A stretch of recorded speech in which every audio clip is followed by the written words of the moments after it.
চাওক আমাৰ কাৰণে এও ডাঙৰীয়াই ধুনীয়াকে হাঁহ কাটি আছে, বাচি আছে।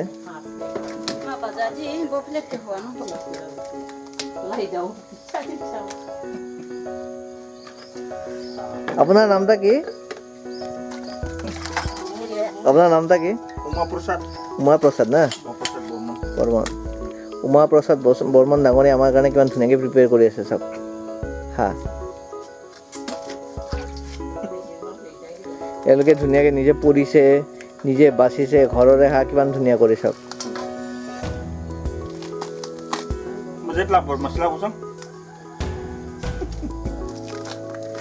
আচ্ছা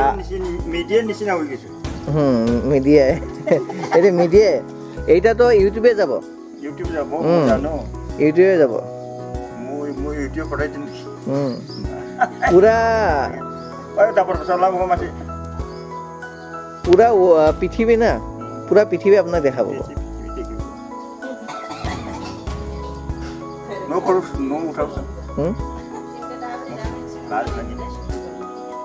আৰু এটা বস্তু মই ইয়াতে দেখাওঁ, ইয়াতে কেইটামান লাল আছে আৰু কেইটামান সেউজীয়া টাইপৰ আছে ন। যোনটো সেউজীয়া হয় ইয়াতো দেখা পাব কি এইখিনিত ৰঙা আছে আৰু বগা আছে। মানে এই দুটা ডিফাৰেঞ্চ এইটোৱে কি যোনটো বগা হয় আৰু ইয়াৰে যোনটো বগা হয় সেইটো মানে পুৰঠ হোৱা নাই, সেইটো সৰু হয়। আৰু যেতিয়া এইটো বস্তু ৰঙা হৈ যাব এনেকৈ, এইটো ৰঙা হোৱা মানে ই মানে প্ৰাপ্তবয়স্ক ডাঙৰ হৈ যাব, মানে ই পুৰঠ হৈ যাব। গতিকে এইটো এটা ডিফাৰেঞ্চ। ৰঙাটোৰ খোৱাৰ সোৱাদ বেছি নেকি? আৰু বগাটো অলপ সোৱাদ কম না? চাওক ইয়াতে কৈছে কি ৰঙাটো যেনেকৈ পুৰঠ হয়, এইটো পুৰঠ হ'লে ইয়াৰ সোৱাদটো বেছি খাবলৈ, আৰু যোনটো বগা হয় তাৰ অলপ সোৱাদটো কম থাকে, কাৰণ সি অলপ কেঁচা হৈ থাকে যে সেইকাৰণে।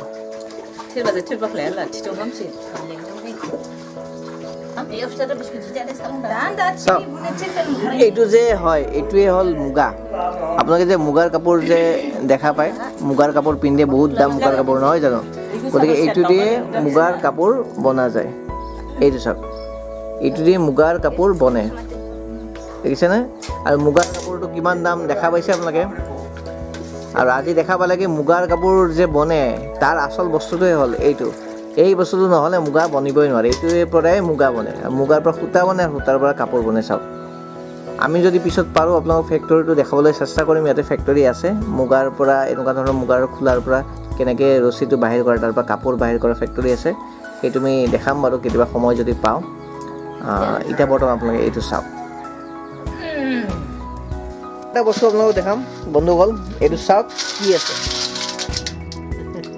এইটো চাওক শামুক। এতিয়া শামুকৰ ৰেচিপিও বনোৱা যাব। এইটো চাওক শামুক কিমান ধুনীয়া। চাওক শামুকবিলাক এনেকৈ এইটো ৰাখি দিয়ে না, পানী নিমখৰ পানী, এটা নিমখৰ পানী না, এইৰকম ৰাখি দিয়ে নিমখ দেই না তো এখানে নিমখ বিজলটা বৰ্তমান এনেকৈ জীয়াই ৰখা হৈছে। আৰু যেতিয়া খোৱাৰ সময় হয় ন, এইটো নিমখেদি ধুব লাগে, ধুই পেলাই তাৰ বিজলটো খেদাব লাগে, তাৰপিছতে এইটো খাব পাৰি। এইটো চাওক চাওক বন্ধুসকল, আমি এইটো প্ৰথম এই বইল কৰিছোঁ। বইল কৰাৰ পিছত ইয়াক সৰু সৰুকৈ কাটি পেলাই আমি ফ্ৰাই কৰিম। আমাক দেখাব কি এইটো কেনেকৈ কাটা যায়, কাটি চাওক এইটো কিমান ধুনীয়াকৈ আমি কাটি সুধি আছে এওঁলোকে কেনেকৈ কাটিব। চাওক এনেকৈ সৰু সৰুকৈ কাটিছোঁ, কাটি কাটি আমি এইটো ৰাখি দিছোঁ। কাটাৰ পিছত ভিতৰতে কেনেকুৱা হৈ যাব, ভিতৰটো চাওক।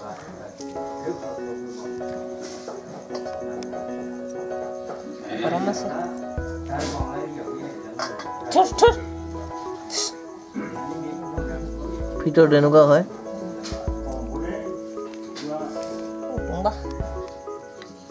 চাওক ভিতৰটো কেনেকুৱা হয়।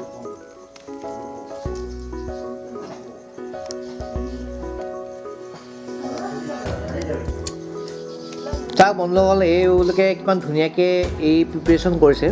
এইটো আপোনাৰ হাঁহৰ মাংস আমাক দিছে, এইবিলাক কণী, পলু পোকা আৰু এইটো হ'ল কি এয়া মাছৰ ভাজা, পলু পোকা ভাজা। আৰু চাওক এইটো আমাৰ গাখীৰৰ জুচ খাই আছে এওঁলোকে। কিমান ধুনীয়াকৈ প্ৰিপেয়াৰ কৰিছে বঢ়িয়াকৈ। এই আমাৰ ডাঙৰ এই ছেকেণ্ড গাঁওবুঢ়া হয় আচলতে। তেওঁ ধুনীয়াকৈ সমাজখন চলাই আছে, গাঁওখন চলাই আছে আৰু খুব ভাল কথা কয়। তেওঁলোকক কথা পাতিছোঁ আমি, খুব ভাল ভাল কথা কয় তেওঁলোকে। গতিকে চাওক কিমান ধুনীয়াকৈ আমাৰ প্ৰিপেয়াৰ কৰিছে এইখিনি ডিছ। ভাল লাগিছে ইয়াতে গাঁওখনত আহি পেলাই। এইটো বাইদেউ খুব ভাল, খুব ধুনীয়াকৈ খানা বনাইছে।